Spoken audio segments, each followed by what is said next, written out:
आइए हम विचार करते हैं linear magnification of the mirror, रेखीय आवर्धन मिरर। दर्पण के रेखीय आवर्धन क्षमता से हम क्या मैग्निफिकेशन मीन्स होता है आवर्धन। आवर्धन मीन्स होता है आकार का घटना या वर्णा, आकार का घटना या वर्णा। द लेंथ ऑफ इमेज, प्रतिबिंब की लंबाई, व लेंथ ऑफ द ऑब्जेक्ट, वस्तु की लंबाई।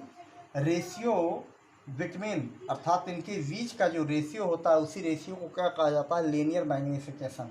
Means linear magnification it is located by M between the ratio length of image and length of object is known as linear magnification of the mirror. Other way you say what's linear magnification.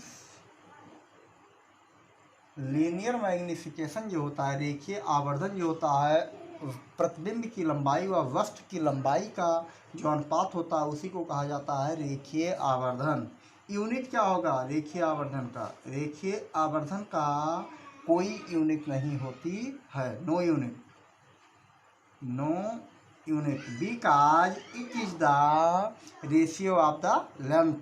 ये क्या होता है, दो length का क्या होता है, अनुपात होता है। इस कारण से इसका कोई नहीं है। तो अगर इस चित्र पर हम बात करें तो आपके सामने एक कॉनकेव मिरर के फ्रंट हम क्या करते हैं, एक ऑब्जेक्ट को प्लेस करते हैं। ऑब्जेक्ट को ओ डैश नेम दिया गया है और इसके आपको पता है कि इमेज फॉर्मेशन के तीन। फर्स्ट रूल कहता है parallel of the principal axis, rays travel after reflection pass through the focus. First rule ये हमने अप्लाई किया। सेकंड रूल कहता है आपका फोकस से होकर जाने वाली प्रकाश किरण, ये centre of curvature, centre of curvature से मैंने चलाया। थर्ड रूल अप्लाई किया है, तीसरा रूल।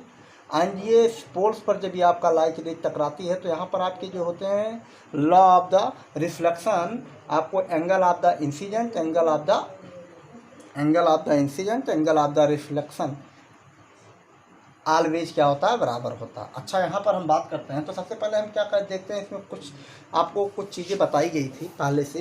यू भी अब क्या होता है ये आप जानते होंगे। तो यहाँ पर अगर ध्यान दें तो ये आपका वी बनेगा, सॉरी इमेज बन जाएगा। और जब ये इमेज बन जाएगा तो इसमें क्या करते हैं, दो हम त्रिभुज की बात करते हैं। एक समकोण right angle triangle O dash P and right angle triangle I dash नाम देते हैं, पी आई डैश। ये कैसे होंगे, ये समरूप त्रिंगल होंगे। कैसे त्रिंगल होंगे, इट इज द इक्विएंगुलर त्रिंगल।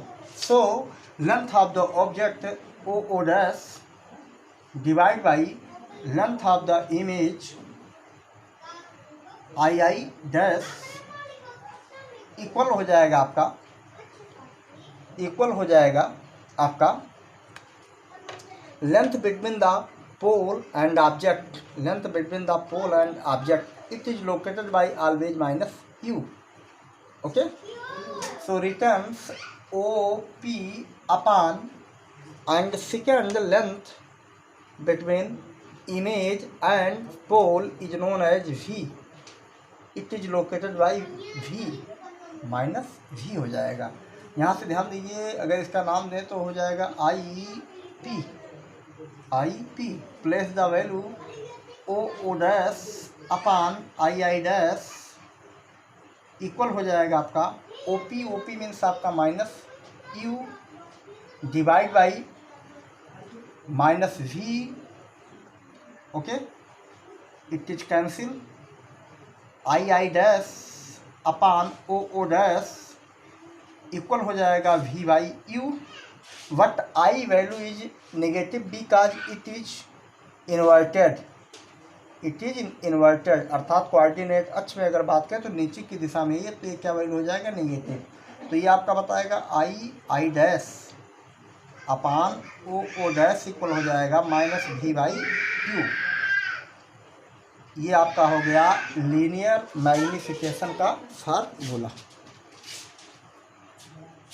आइए new topics on 10th in the optics discussing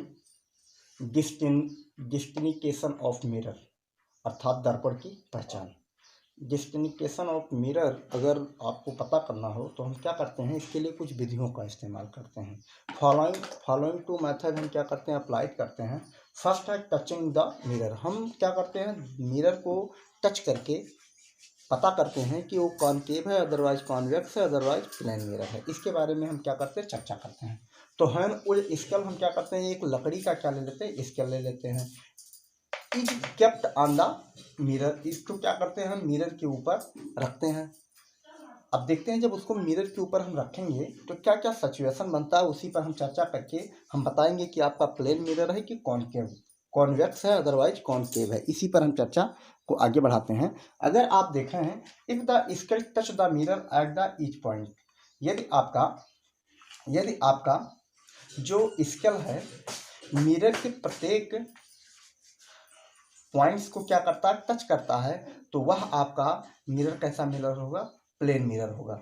जैसे देखें आपके ब्लैक बोर्ड तल में अगर हम मान लेते हैं, ये एक आपके सामने हमने क्या रखा, प्लेन मिरर रखा, ठीक।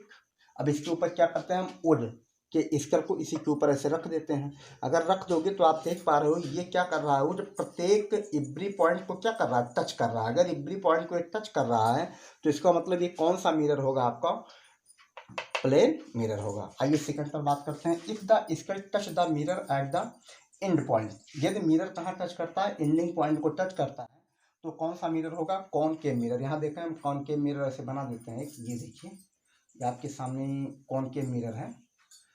कॉनकेव मिरर के ऊपर अगर हम क्या करते हैं, किसको रख देते हैं, प्लेन एक वुड स्केल को हम क्या करते हैं, इसी के ऊपर रख देते हैं। जब रखेंगे तो एंडिंग पॉइंट, यहाँ देखिए एंडिंग पॉइंट ये है और एंडिंग पॉइंट ये है।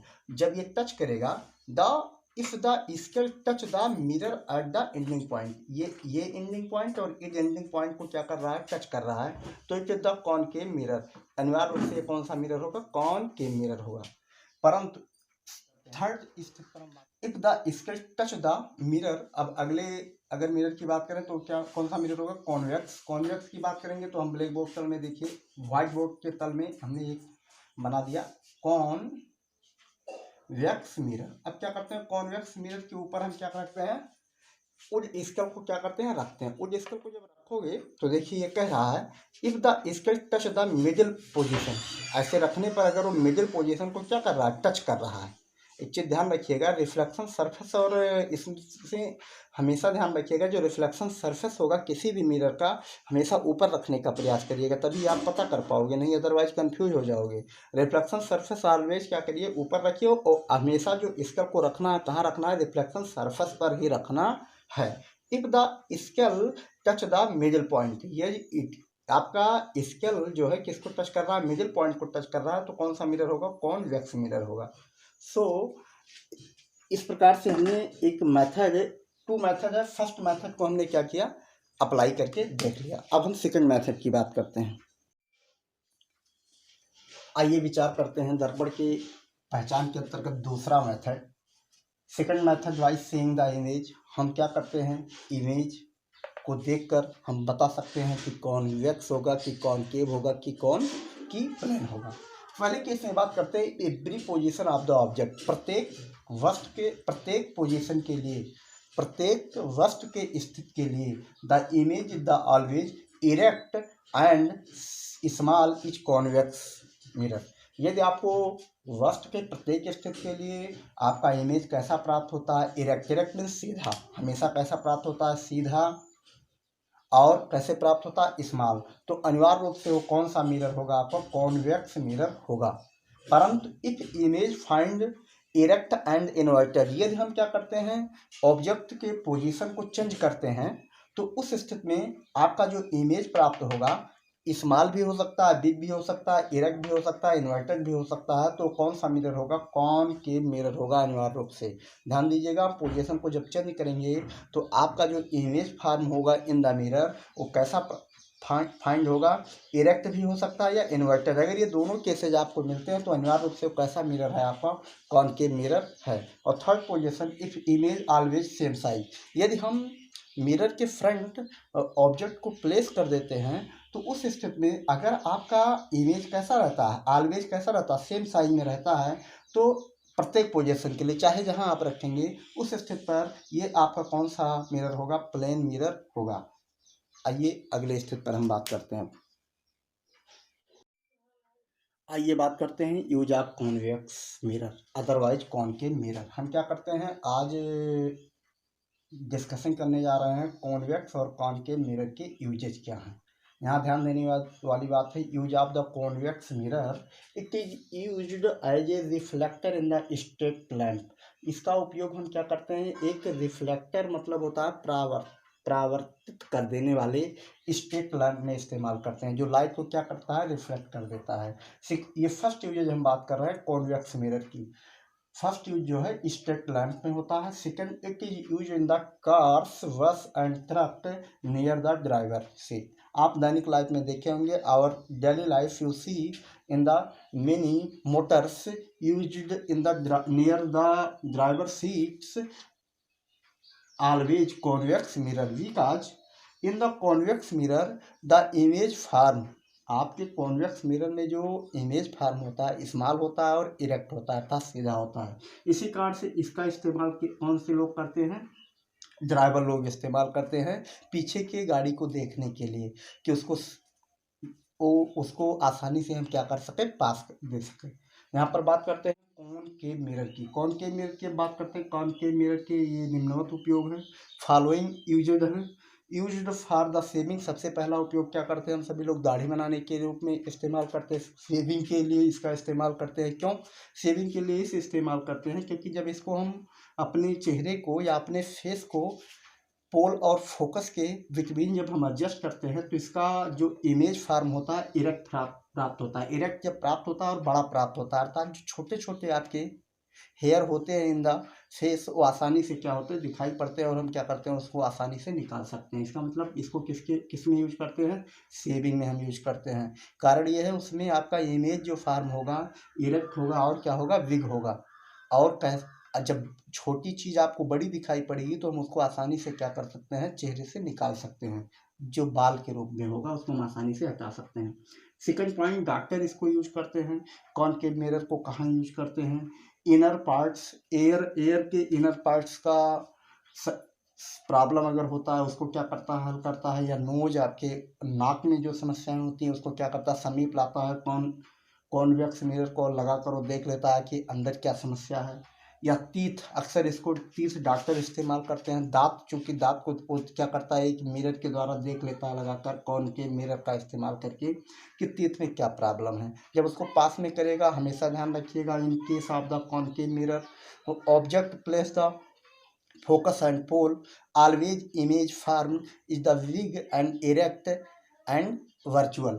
ये ध्यान रखिएगा, कॉनकेव मिरर में हम कहाँ रखते हैं वस्तु को, जब फोकस और पोल के बीच में रखते हैं तो वस्तु कैसे दिखाई पड़ेगा, बड़ा दिखाई पड़ेगा, सीधा और आभासी प्राप्त होगा। यही आपका उद्देश्य है। तो इसीलिए एयर, नोज और टीथ आदि इनर प्रॉब्लम्स जो होते हैं, डॉक्टर क्या करते हैं, उसको आसानी से देखकर उसको पता लगा लेते हैं कि क्या दिक्कत है। और थर्ड इस्तेमाल करते हैं, यहाँ ध्यान रखिएगा, यहाँ स्ट्रेट लैंप का में कॉन्वेक्स है, लेकिन यहाँ पर अगर टेबल लैंप की बात किया जाए तो टेबल लैंप में आपको कॉनकेव मिरर इस्तेमाल होता है। ये ध्यान रखिएगा रिफ्लेक्टर के लिए, यहाँ इससे कंफ्यूज मत होना। स्ट्रेट लैंप के रूप में कॉन्वेक्स और टेबल लैंप में किसका इस्तेमाल करते हैं, कॉनकेव मिरर का इस्तेमाल करते हैं। धन्यवाद।